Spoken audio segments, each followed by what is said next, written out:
الله من الشيطان الرجيم بسم الله الرحمن الرحيم. In the name of Allah, the most merciful and kind. So guys, جیسا کہ آپ کو اسکرین پر نظر آ رہا ہے تیسیر مصطلح الحدیث. تیسیر مصطلح الحدیث دکتور محمود الطاحان کی کتاب ہے جو کہ انتہائی ہی مشہور عالم ہے کویت کے جامعہ میں. اور اس کتاب کے اندر انہوں نے مختلف ٹرمینالوجیز ریلیٹڈ ٹو علوم الحدیث یا اہل الحدیث ہم کو ڈسکس کر رہے ہو.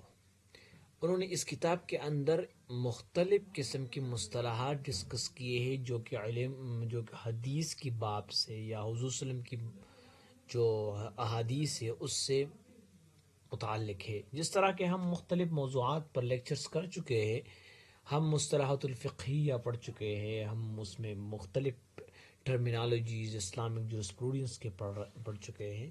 اس طرح آج کے اس لیکچر میں ہم تیسیر مصطلح حدیث میں ہم حدیث کے مختلف ٹرمز پڑھیں گے.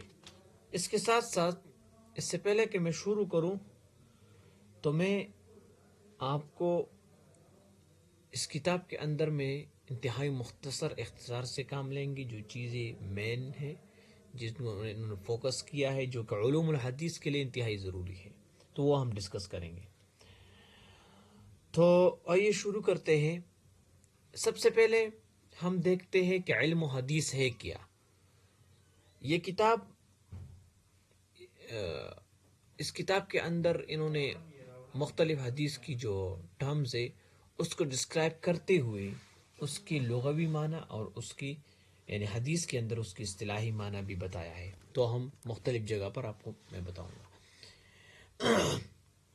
حدیث کی ڈیفینیشن یہ ہے ہوا علم باصول وقواعد.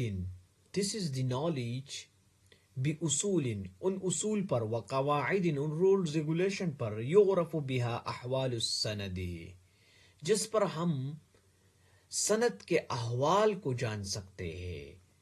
یعنی یہ سند کس طرح ہے. سند نیریشن کو کہتے ہیں.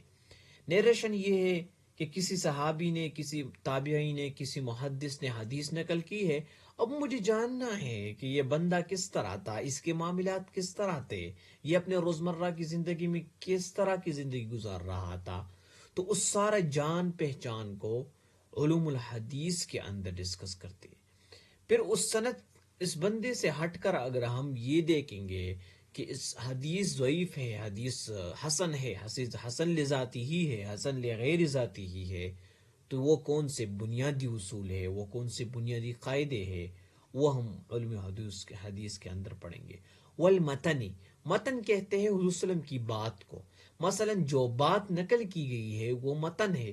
اب یہ بات حضور صلی اللہ علیہ وسلم کی شان کے ساتھ ہے یا نہیں ہے.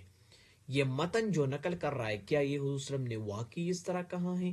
اس بات کی تحقیق کو، اس بات کی اصولوں کو علوم الحدیث کہتے ہیں. من حیث القبول والرد، ہم اس کو قبول کر لے یا نہ کرے. مثلا یہ چیز قابل قبول ہے کیا as it was said by the holy prophet صلی اللہ علیہ وسلم or it was something اس میں کچھ گڑبڑ ہے. تو اس چیز کو جاننے کے لیے جو اصول ہے، جو ضوابط ہے، وہ ہم علوم حدیث کے اندر پڑھیں گے. تو سوری میں نے اس کا یہ تو نہیں نکالا یار، اس کو میں نکالتا ہوں.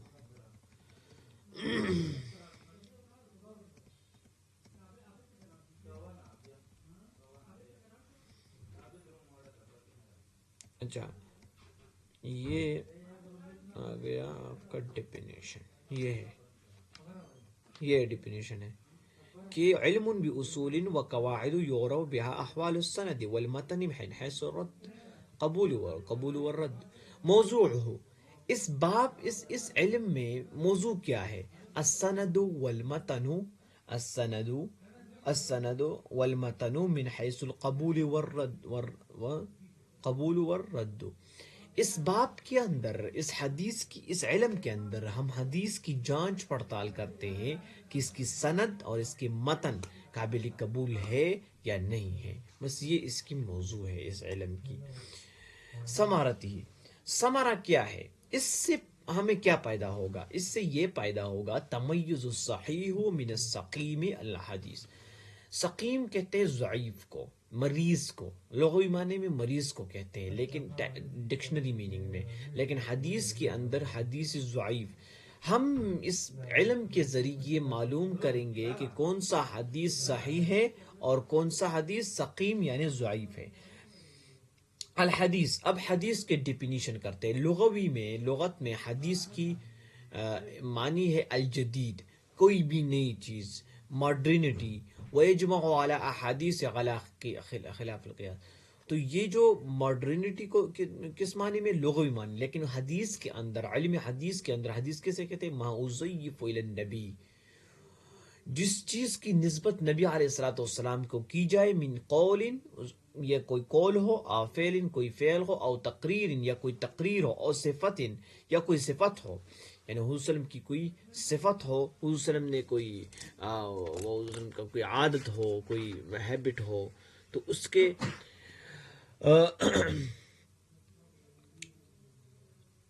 اچھا، تو حضور صلی اللہ علیہ وسلم کی یہ جو اخلاق وغیرہ ہے یہ سارے صفت میں آتے ہیں نا، کہ حضور صلی اللہ علیہ وسلم کس طرح تھے، کریم تھے، شریف تھے. تو یہ سارے اخلاق حضور صلی اللہ علیہ وسلم کی صفت میں آتے ہیں. خلقی ہی، صفت خلقیہ، صفت خلقیہ. خلقیہ وہ صفت ہے جو اللہ تعالیٰ نے حضور صلی اللہ علیہ وسلم کے بنائے ہیں. مثلا حضور صلی اللہ علیہ وسلم کی ناک مبارکہ کیسی تھی، حضور صلی اللہ علیہ وسلم کی چہرہ مبارکہ کیسی تھی، حضور صلی اللہ علیہ وسلم کی داڑھی مبارک قدرتی طور پر. تو خلقیہ میں تو ہم حضور صلی اللہ علیہ وسلم کے ساتھ وہ نہیں کر سکتے کہ ہم اس میں حضور صلی اللہ علیہ وسلم کے فالو کریں، کیونکہ وہ اللہ تعالیٰ کی طرف سے. اب اس طرح کی ناک تو ہماری نہیں بن سکتی. لیکن صفت خلقیہ میں حضور صلی اللہ علیہ وسلم کی کیا ہے؟ وہ حضور صلی اللہ علیہ وسلم کی اخلاق ہے، حضور صلی اللہ علیہ وسلم کی عادات ہے، اور وہ اخلاق اور عادات وہ ہم اپنے اندر لا سکتے ہیں. تو یہ بھی حدیث کی میں نقل کیا جا سکتا ہے. الخبر، خبر لغت میں کہتے ہیں النبا، نبا. نبا یعنی کوئی بھی خبر، ٹھیک ہے. پھر کہتے اصطلاحی معنی میں، اصطلاحی معنی میں خبر کی خبر کے اندر تین باتیں ہیں. تین باتوں کو ہم یاد رکھیں گے. سب سے پہلے کچھ علماء کہتے ہیں کہ خبر اور حدیث میں کوئی فرق نہیں ہے.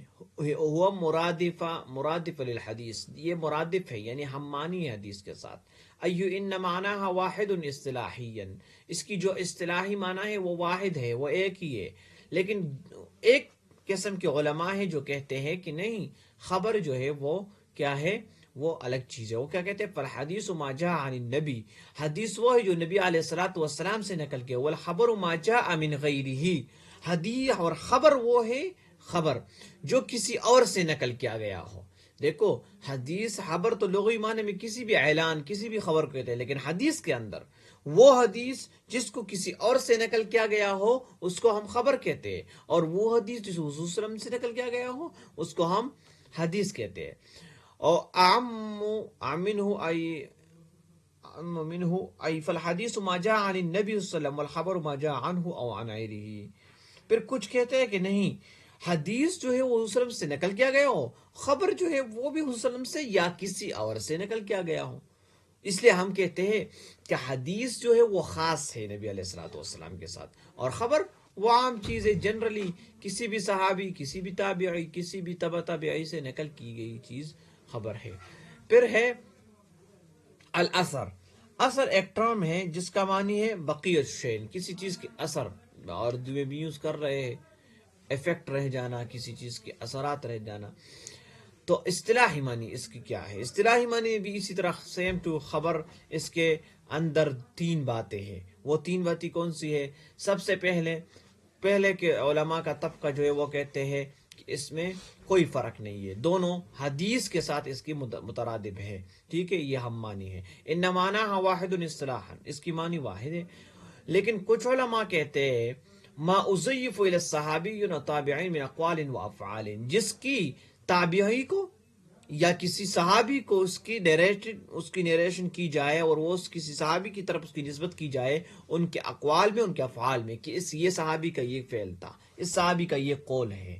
تو یہ اس کو پھر کیا کہیں گے؟ اثر کہیں گے اس کو. لیکن یاد رکھنا حضور صلی اللہ علیہ وسلم کی ڈیفینیشن میں ہم کہتے ہیں حدیث کی ڈیفینیشن میں کہ حدیث جو ہے وہ حضور صلی اللہ علیہ وسلم کا ما اضیف الی النبی، نبی صلی اللہ علیہ وسلم کو نسبت کی گئی من قول، قول سے، فعل، حضور صلی اللہ علیہ وسلم کی اسٹیٹمنٹ یا حضور صلی اللہ علیہ وسلم کی کوئی کام، اور تقریر یا اس کی کوئی کسی بات پر چپ ہو جانا تقریرا، اور صفتی. لیکن یاد رکھنا تقریراً صحابہ کی نسبت پہ تقریراً نہیں آیا.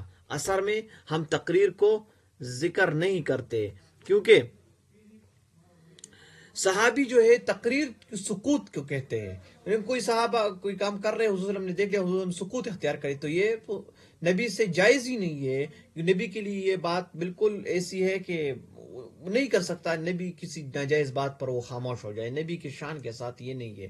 اور صحابی وہ کہ من حیث الانسان، من حیث انسان عام، کیونکہ وہ نبی جو ہے وہ بھی انسان ہے لیکن وہ انسان عام تو نہیں ہے. اس کے ساتھ تو اللہ تعالیٰ کی طرف سے ایک قسم کی نبی کے اوپر وہ اس کی تو ایمان عام انسان سے زیادہ ہوتی ہے، بلکہ بہت ہوتی ہے. تو نبی صلی اللہ علیہ وسلم کبھی بھی یا کوئی بھی پیغمبر وہ ناجائز کام پر خاموش نہیں رہتے، تو اس کو تقریر کہتے ہیں. اور صحابہ اس میں ہم نے من اقوال و افعال کہا کہ صحابہ سے اثر اس کو کہتے جو صحابہ کے اقوال یا افعال میں سے کسی ایک سے نقل کے ہوئے. والاسناد له معنیان، اسناد کیسے کہتے ہیں؟ عز الحدیث الى قائلہ مسندا، جب ایک حدیث کی نسبت کی جائے اس کی قائل کی طرف، اس کے بولنے والے کی طرف، تو اس کو نیریشن یا اسناد کہتے ہیں. سند کیسے کہتے ہیں؟ سلسلۃ الرجال، یہی سند یا اسناد، اسناد اس کی جمع ہے، سند اس کی مفرد ہے.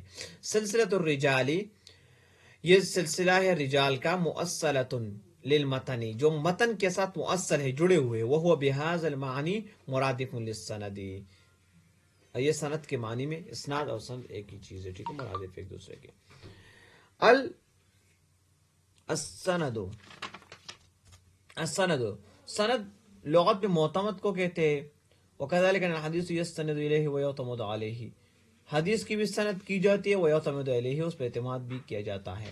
اصطلاحاً سلسلۃ الرجال المسرۃ للمتن، یہ وہ بندے ہیں جس پہ کیا ہوتا ہے، جس کے ذریعے اس کے متن کو جڑتے ہیں. یہ وہ بندے ہیں جس سے متن کو جوڑا جاتا ہے. پھر متن ما صلب وارتفع من الارض، متن کی جو ہے اصطلاحی معنی ہے ما ينتهي الیہ السند من کلامہ، جس پر کلام کی اینڈنگ ہو جائے، یعنی من کلام جو ہے وہ اس پہ سند شروع ہے. میں سند بولتا ہوں عن ابن عباس رضی اللہ عنہ قال النبی صلی اللہ علیہ وسلم، یہ سند ادھر ہم ختم ہو گیا. عن احمد بن اشکاب قال حدثنا محمد بن فضیل عن عمارة بن القعقاع عن ابی زرعہ عن ابی خریرہ. ابی خریرہ تک سند ختم ہو گیا. ابھی آگے کیا ہے؟ عن النبی صلی اللہ علیہ وسلم قال، تو اس سے آگے عن النبی صلی اللہ علیہ وسلم قال سے آگے جو ہے کیا شروع ہو گیا؟ ابھی یہ متن شروع ہو گیا. کلمتان حبیبتان الی الرحمن ثقیلتان، تو یہ ایک حدیث ہے. تو اس طرح متن جو ہے حضور کے کلام کو کہتے ہیں، حضور کے اقوال کو، حضور کے قول کو کہتے ہیں. المسند اس میں مفعول ہے اسند سے، اسند الشیء یعنی کسی چیز کی نسبت کرنا اصطلاحاً. اور اس کی تین معنی ہے. کل کتاب جمع فیہ مرویات کل صحابی علیہ، اس کسی بھی حدیث کی جو کتب ہے جتنے، اس کو مسند کہہ سکتے ہیں ہم، مسند بفتح النون. الحدیث المرفوع المتصل سندا، جو حدیث اس سے ڈائریکٹلی نریٹ کیا گیا ہو اس کو بھی مسند کہا. یراد بالسند فیکون هذا المعنى مصدرا میمیا، اور اس کی جو ہے مصدر میمی، ٹھیک ہے، مصدر یعنی اس کو مصدر میں سند سے اسند سے مصدر ہے، ٹھیک ہے. پھر ہے آگے ہے المسند. مسند کسے کہتے ہیں؟ جو بندہ حدیث نقل کرے، جو بندہ حدیث نقل کرے مگر وہ اس کی سمجھے یا نہ سمجھے، اس کے ساتھ اس کا علم ہو یا نہ ہو. عربی میں بولتے ہیں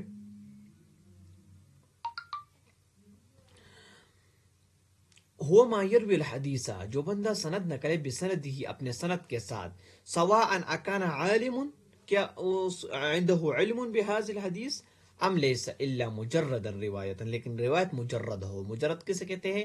یعنی وہ صحیح ہو. المحدث، محدث وہ ہے جس کو حدیث پر اہتمام ہو. یشتعل علم بعلم حدیث روایتاً و درایتاً، روایتاً اور درایتاً وہ حدیث کو نقل کر رہا ہے. ویطلع علی کثیر من الروایات و احوال روایتها، اور کثیر روایت سے وہ کیا کر رہے ہیں؟ حدیث کو جانتا ہے، حدیث کے ساتھ اس کے قسم کی، جس طرح فقیہ ہے، فقہ کے ماہر کو ہم فقیہ کہتے ہیں، علم کے ماہر کو ہم عالم کہتے ہیں. اس طرح حدیث کا جو ماہر ہوتا ہے، حدیث پہ جاننے والا، اس کو ہم محدث کہتے ہیں. الحافظ فیہا قولان، حافظ کے لیے قولان ہے، دو گروہ ہے اس میں. حافظ کے لیے ایک گروہ کہتے ہیں کہ یہ مترادف لفظ کے ساتھ، اور وہ ارفع درجات من المحدث بھی یکون ما یرو فی کل طبقۃ اکثر مما یجہلہ. اور یہ حافظ جو ہوتا ہے حدیث کے اندر، یہ جو ہے یہ محدث سے، ایک تو محدث کے مترادف ہے کہتے ہیں، لیکن دوسرا والا کہتے ہیں کہ نہیں، یہ محدث سے تھوڑا اوپر والا درجہ ہے. یعنی جب ایک بندہ کچھ زیادہ ہی حدیث کے اندر وہ ایکسپرٹ ہو جائے تو وہ حافظ بن جاتا ہے. پھر حاکم وہ ہے من احاط علما بجمیع الحدیث، جس کو تمام کے تمام احادیث کا پتہ ہو، وہ حاکم ہے، وہ حاکم بنتا ہے. اس طرح حافظ کے اندر آپ جو ہے نا، حاکم ہمارے ساتھ جو ہے بہت سارے حاکم، ابو عبداللہ رحمہ اللہ، اور یہ آگے انشاءاللہ ہم کتاب کے اندر پڑھیں گے کہ حاکم حافظ کون ہے.